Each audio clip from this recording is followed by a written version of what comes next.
Jauh sebelum Nissan Skyline GT-R R34 menjadi ikon Fast and Furious dan mendominasi internet serta menjadi wallpaper di handphone kalian, Nissan pernah menciptakan sebuah monster yang lebih gila, lebih langka dan paling brutal di antara semua mobil Jepang kala itu. Ialah Nissan R390 GT1.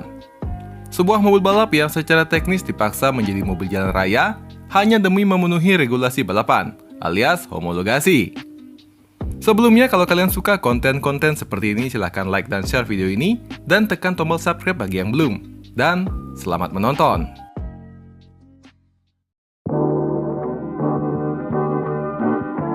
Cerita dimulai di awal tahun 90-an, ketika berakhirnya kelas grup C di ajang balapan endurance karena regulasi yang semakin gila.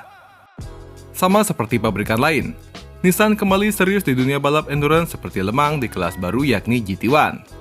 Lewat divisi motorsport mereka, yaitu Nismo. Pada tahun 95, Nissan memasukkan Skyline GT-R LM untuk bergabung di kelas GT1. Skyline GT-R LM menggunakan basic dari R33 dengan masih menggunakan mesin inline 6 silinder berkapasitas 2600cc twin turbo, yang secara standarnya, versi LM ini punya tenaga di 305 HP, sedikit lebih besar ketimbang R33 standar di 276 HP. Lantas, versi balapnya memiliki tenaga di 600 HP agar bisa kompetitif untuk balapan. Untuk jumlah total dari GT-R LM versi jalan raya, cuma ada satu, dan versi balapnya konon nggak lebih dari 5 unit aja. Sehingga, GT-R LM jadi salah satu GT-R yang paling langka yang pernah ada, atau mungkin jadi yang terlangka karena kan cuma ada satu. Cuma sayang sekali Nissan jadi pabrikan yang paling polos kala itu.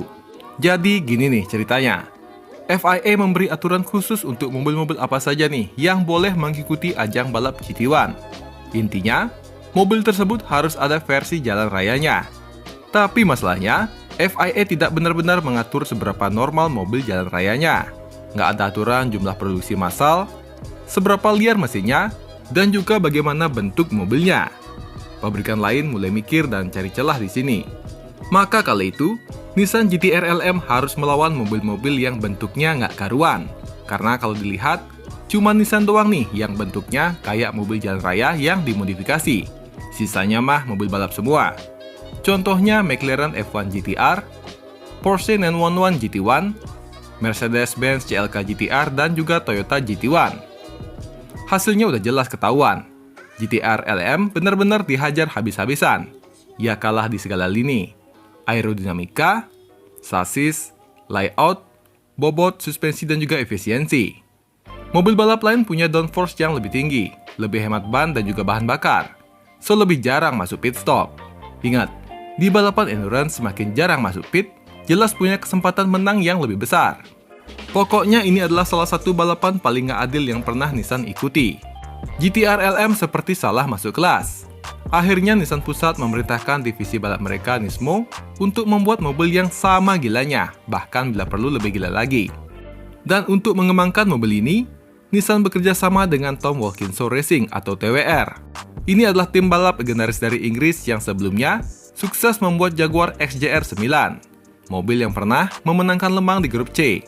Untuk urusan desain, mobil ini dipimpin langsung oleh Ian Callum, yang merupakan desainer terkenal, yang nantinya juga mendesain Aston Martin DB9 dan juga Jaguar F-Type.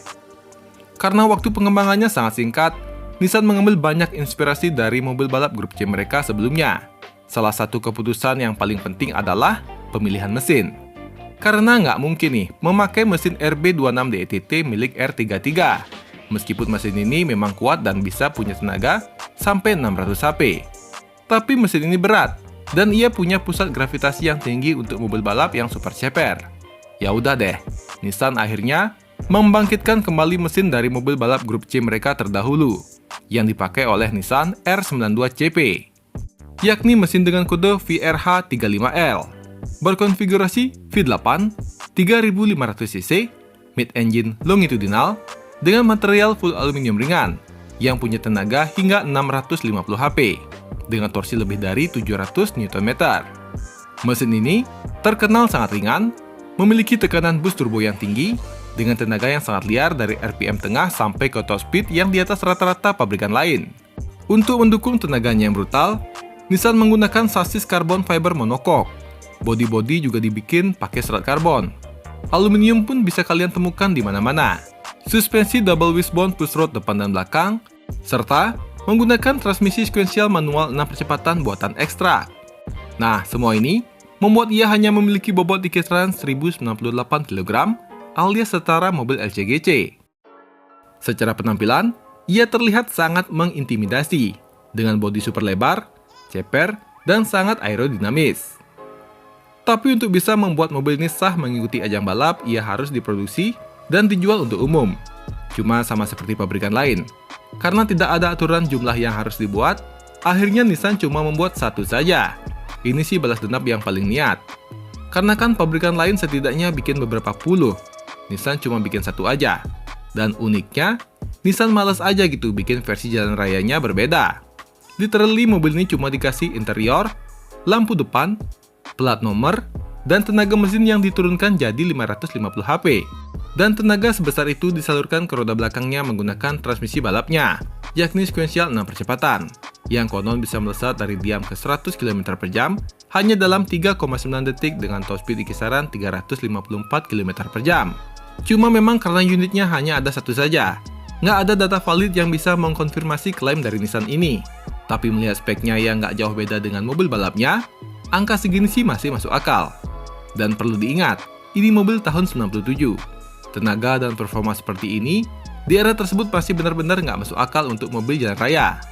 Tapi sayangnya saat melakukan balap perdananya pada tahun 97, R390 mengalami masalah reliability, seperti masalah di gearbox, yang membuat hanya satu dari sekian banyak mobil yang menyelesaikan balapan, dan itu pun hanya finish di posisi ke-12. Dan pada tahun setelahnya, posisi terbaik dari Nissan hanya berada di posisi ketiga, 5, dan juga 6. So di atas podium, Nissan dengan bangga bisa berdiri bersama Porsche 911 GT1 di posisi pertama, dan Toyota GT1 yang berada di posisi kedua. Cuma ini sudah termasuk hebat loh. Karena di balapan endurance, ketahanan sangat penting. Jangankan bisa podium, bisa finish aja udah susah. Pada tahun 99, Nissan tidak mengikuti ajang balap endurance ini, karena perkembangan rival mereka sangat masif. Nissan nggak bisa mengejar ketertinggalan teknologi yang terlalu cepat. Cuma akhirnya pada tahun 99, menjadi tahun terakhir di kelas GT1, setelah FIA sekali lagi merubah regulasi. Dan penerus terakhir dari R390 di kelas LMP1 adalah GTR LM di tahun 2015. Tapi karena terlalu ambisius, pengembangannya pun belum matang, jadi performanya kurang kompetitif. Sehingga, Nissan hanya mengikutkan kelas ini 1 tahun saja. Dan setelah itu, Nissan hanya mengikuti ajang balap GT dengan mobil-mobil GTR mereka.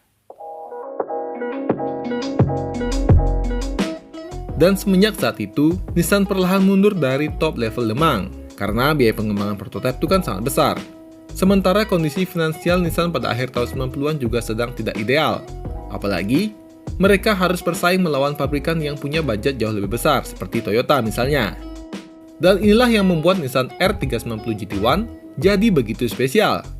Ia akan menjadi salah satu sejarah dari pabrikan Nissan yang gak akan pernah terlupakan. Ia bukanlah sekedar supercar langka. Ia adalah mobil balap Le Mans asli yang kebetulan bisa dipakai di jalan raya. Sebuah monster homologasi dari era ketika regulasi balapan benar-benar sudah di luar akal sehat. Well, sekian video kali ini. Sampai jumpa di video selanjutnya. Terima kasih.